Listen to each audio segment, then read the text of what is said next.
Hi hello friends, മഴതോറും മുമ്പ് സീരിയലിലെ അടിപൊളി വിശേഷത്തിലേക്ക് എല്ലാ കൂട്ടുകാർക്കും സ്വാഗതം. അങ്ങനെ വൈജയന്തി കാത്തിരിക്കുന്നത് നമ്മുടെ രാജീവിനെയാണ് കേട്ടോ. പക്ഷേ രാജീവിന് പകരം അങ്ങോട്ടേക്ക് വരുന്നത് മനു ആയതുകൊണ്ട് തന്നെ വൈജയ്ക്ക് അതങ്ങോട്ടേക്ക് ഇഷ്ടപ്പെടുന്നില്ല.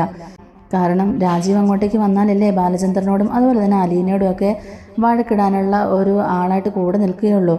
അതുകൊണ്ട് മനുവിനെ കണ്ടപ്പോഴേക്കും തന്നെ ദേഷ്യം വരുന്നുണ്ട്. അതുകൊണ്ട് മനുവിനെ കാണുമ്പോഴേക്കും തന്നെ വൈജയ്ക്ക് ദേഷ്യം വന്നിട്ട് ചോദിക്കുന്നുണ്ട്, അല്ല നീ എന്തിനാ ഇപ്പം ഇങ്ങോട്ടേക്ക് വന്നത്? രാജീവിനെയല്ലേ ഞാൻ ഇങ്ങോട്ടേക്ക് വരാൻ പറഞ്ഞ് വിളിച്ചതെന്ന് ചോദിക്കുകയാണ്.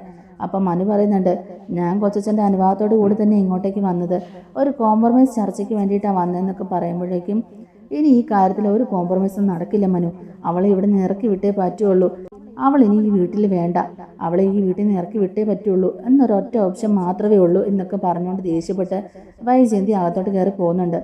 ഇനിയിപ്പോൾ എന്ത് ചെയ്യണമെന്ന് മനുവിന് തന്നെ ആകെ കൺഫ്യൂഷനാണ് കേട്ടോ. അത് കഴിഞ്ഞ് മനു നേരെ മുത്തശ്ശിയുടെ റൂമിലോട്ടാണ് കയറി ചെല്ലുന്നത്. മുത്തശ്ശിയോട് മനു സംസാരിക്കുന്നുണ്ട്. അന്നേരം അവിടെ നടന്ന കാര്യങ്ങളൊക്കെ അറിയുമ്പോഴേക്കും മുത്തശ്ശി പറയുന്നുണ്ട് മനുവിൻ്റെ അടുത്ത്, രാവിലെ പൊയ്ക്കോളാം എന്നൊക്കെ അവൾ പറഞ്ഞാണല്ലോ, പിന്നെന്താ അവളിപ്പോൾ പോകുന്നില്ല എന്നൊക്കെ പറഞ്ഞെന്നുള്ള രീതിയിൽ തന്നെയാണ് കേട്ടോ മുത്തശ്ശി ചോദിക്കുന്നതും. അല്ല, ആ കുട്ടി എന്ത് ചെയ്യാനാടാ, രണ്ട് സൈഡിൽ ഓരോരുത്തരെ നിന്ന് ആ കുട്ടീനെ ഇങ്ങനെ മാനസികമായിട്ട് വിഷമിപ്പിച്ചുകൊണ്ടിരിക്കുകയല്ലേ മുത്തശ്ശി, ഇതിലെന്തോ സീരിയസ് ആയിട്ടൊരു കാര്യമുണ്ട്, രണ്ടുപേരും ഇത് അടിച്ച് തന്നെ തീർക്കണം, അല്ലെങ്കിൽ ഈ കാര്യം സോൾവ് ആകില്ല. അപ്പോൾ അത് കേൾക്കുമ്പോൾ മുത്തശ്ശിക്ക് സങ്കടം വരുന്നുണ്ട് കേട്ടോ. എന്തൊക്കെ പറഞ്ഞാലും മകളുടെ ജീവിതമാണല്ലോ പോകുന്നത്. അതുകൊണ്ട് മുത്തശ്ശി പറയുന്നുണ്ട്, അവൾ പറഞ്ഞാൽ ഈ വീട്ടിൽ നിന്ന് ഇറങ്ങാത്ത ഒരു വേലക്കാരിനെ അവൾക്ക് എന്തിനാ, അതിൻ്റെ ആവശ്യമില്ല എന്നൊക്കെ ഇങ്ങനെ പറയുകയാണ്. അതുവരെ ഇച്ചിരിയെങ്കിലും സ്നേഹവും സഹതാപവും ഒക്കെ അലീനയോട് കാണിച്ചിരുന്ന മുത്തശ്ശി പോലും തിരിഞ്ഞു തുടങ്ങിയിരിക്കുകയാണ് കേട്ടോ ഇപ്പം. ആ സമയത്ത് മനു ഒന്നും മിണ്ടാതെ തന്നെ അവിടെ നിന്ന് എഴുന്നേറ്റ് പോകുന്നുണ്ട്. എന്നിട്ട് മൂന്ന് മക്കളോടും കൂടെ സംസാരിക്കുകയാണ് കേട്ടോ മനു. കൃഷ്ണമോൾക്ക് മാത്രം അലീനയോട് ഒരു ചെറിയ അലിവും കരുണയൊക്കെ തോന്നുന്നുണ്ട് കേട്ടോ. അതേസമയത്ത് ബബിതയും രോഹിത്തും ഒന്നും അങ്ങനെയല്ല, അവരെ എതിർത്ത് നിൽക്കുന്ന അവളെ എങ്ങനെയെങ്കിലും അവിടെ നിന്ന് ചാടിച്ച് വിടുക എന്ന് തന്നെയാണ് അവരുടെയും തീരുമാനം. അതുകൊണ്ട് ബബിത പറയുന്നുണ്ട്, ഞങ്ങൾ അമ്മയുടെ ഒപ്പം ഉറച്ചു നിൽക്കും, അവളെ ഇവിടെ നിന്ന് ഇറക്കി വിടണം എന്ന് തന്നെ ഞങ്ങളുടെ അഭിപ്രായം എന്നൊക്കെയാണ് ബബിത പറയുന്നത്. അന്നേരം മനു ചോദിക്കുന്നുണ്ട്, അപ്പോൾ അച്ഛൻ തോറ്റോട്ടെ എന്നാണോ നിങ്ങൾ കരുതുന്നത്, നിങ്ങളുടെ മൂന്നുപേരുടെ ആഗ്രഹം അതാണോ എന്നിങ്ങനെ ചോദിക്കുമ്പോഴേക്കും രോഹിത്ത് പറയുന്നുണ്ട്, ഇവിടെ തോക്കുന്നത് അമ്മയോ അച്ഛനോ അല്ല, അവളുടെ മുന്നിൽ തോൽക്കുന്നത് അമ്മയാണ്, അതുകൊണ്ടാണ് ഞങ്ങൾ അമ്മയുടെ കൂടെ നിൽക്കുന്നതെന്നാണ് രോഹിത്ത് ഒരു ന്യായം പറയുന്നത്. അത് കഴിഞ്ഞ് മനു വൈജയന്തിയോട് സംസാരിക്കുന്നുണ്ട്. എന്തെങ്കിലും ഒരു കോംപ്രമൈസിന് തയ്യാറാണോ എന്നുള്ള രീതിയിലാണ് കേട്ടോ ചോദിക്കുന്നത്. പക്ഷേ വൈജയന്തി ഒട്ടും തന്നെ സമ്മതിക്കുന്നില്ല. ഇവിടെയെങ്കിലും എനിക്ക് ജയിക്കണം, ജയിച്ചേ എനിക്ക് പറ്റുള്ളൂ എന്ന് തന്നെയാണ് കേട്ടോ വൈജയന്തി പറയുന്നത്. എന്നിട്ട് വൈജയന്തി ചോദിക്കുന്നുണ്ട്, ഈ കുടുംബത്തെക്കാളും വലുതാണോ ബാലചന്ദ്രൻ അവൾ? അങ്ങനെയാണെങ്കിൽ അവളെ ഈ വീട്ടിൽ നിന്ന് ഇറക്കി വിട്ടിട്ടേ ബാക്കി കാര്യമുള്ളൂ എന്ന് തന്നെ വൈജയന്തി പറയുന്നുണ്ട്.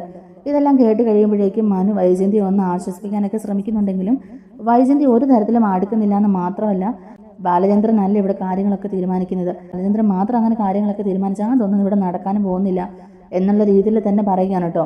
അപ്പം മനു പറയുന്നുണ്ട്, ആൻറ്റി ആണുങ്ങളോട് ഒരുപാട് കളിക്കാൻ നിൽക്കരുത്, അവർ ഏത് രീതിയിൽ പ്രതികരിക്കും എന്നുള്ളതൊന്നും അറിയാൻ പറ്റില്ല എന്നൊക്കെ പറയുമ്പോഴേക്കും വൈജയന്തി തിരിച്ചു പറയുന്നുണ്ട്, നിനക്ക് അത്രയ്ക്ക് ദണ്ണമാണെന്നുണ്ടെങ്കിൽ നീ ഒരു കാര്യം ചെയ്യടാ, നീ അവളെ അങ്ങ് കെട്ടിക്കൊണ്ട് നിൻ്റെ വീട്ടിലോട്ട് കൊണ്ടുപോയിക്കോളാം.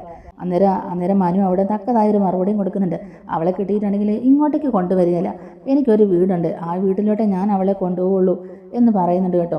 അത് കേൾക്കുമ്പോഴേക്കും വൈജയന്തിക്ക് പിന്നെയും ദേഷ്യം വരികയാണ്. അതുകൊണ്ടാണ് മനു ഇങ്ങോട്ടേക്ക് വന്നപ്പം വൈജയന്തിക്ക് അത് ഒട്ടും ഇഷ്ടപ്പെടാതിരുന്നത്. മനു സംസാരിക്കുമ്പം ന്യായത്തിൻ്റെ ഭാഗത്തു നിന്നും അലീനയുടെ ഭാഗത്തു നിന്നും സംസാരിക്കുന്നുള്ളത് വൈജയന്തിക്ക് അറിയാമല്ലോ. അത് വൈജയന്തിക്ക് തീരെ ഇഷ്ടപ്പെടുന്നുമില്ല.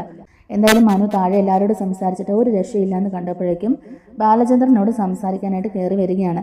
ബാലചന്ദ്രനോട് കാര്യങ്ങളൊക്കെ പറയുന്നുണ്ട്. അലീനയ്ക്ക് ഇനി ഇവിടെ പിടിച്ചു നിൽക്കാൻ സാധിക്കില്ല, ഈ വീട്ടിലുള്ള 5 പേരും അലീനയ്ക്ക് എതിരെയായിട്ട് തിരിഞ്ഞിരിക്കുകയാണ്, മക്കൾ 3 വൈജയന്തിയും മുത്തശ്ശിയും സഹിതം എല്ലാവരും അലീനയ്ക്ക് നേരെ തിരിഞ്ഞിരിക്കുകയാണ്, പിന്നെ എങ്ങനെ അവൾ ഇവിടെ പിടിച്ചു നിൽക്കുമെന്നൊക്കെ ഇങ്ങനെ ചോദിക്കുമ്പോഴേക്കും ബാലചന്ദ്രൻ പറയുന്നുണ്ട്, അവർ 5 പേരെക്കാൾ ശക്തമാണ് എൻ്റെ ശബ്ദവും എൻ്റെ തീരുമാനങ്ങളെ ഇവിടെ നടപ്പിലാകുള്ളൂ എന്ന് തന്നെ പറയുകയാണ് കേട്ടോ ബാലചന്ദ്രനോട് ഒരുപാട് അങ്ങനെ ഇതായിട്ട് പറയാനും പറ്റത്തില്ലല്ലോ, ഹാർട്ട് പേഷ്യൻ്റ് അല്ലേ. അപ്പം മനു വളരെ സൗമ്യമായിട്ട് തന്നെ ചോദിക്കുന്നുണ്ട്, കുറച്ച് ദിവസമെങ്കിലും അലീനയെ ഇവിടെ നിന്ന് മാറ്റി നിർത്തിയാലോ എന്ന്. അന്നേരം പറ്റില്ല എന്ന് തന്നെ പറയുകയാണ് ബാലചന്ദ്രൻ. പിന്നെ മനുവിന് സംസാരിക്കേണ്ടി വരുന്നത് അവരുടെ കുടുംബജീവിതത്തെ പറ്റിയാണ് കേട്ടോ.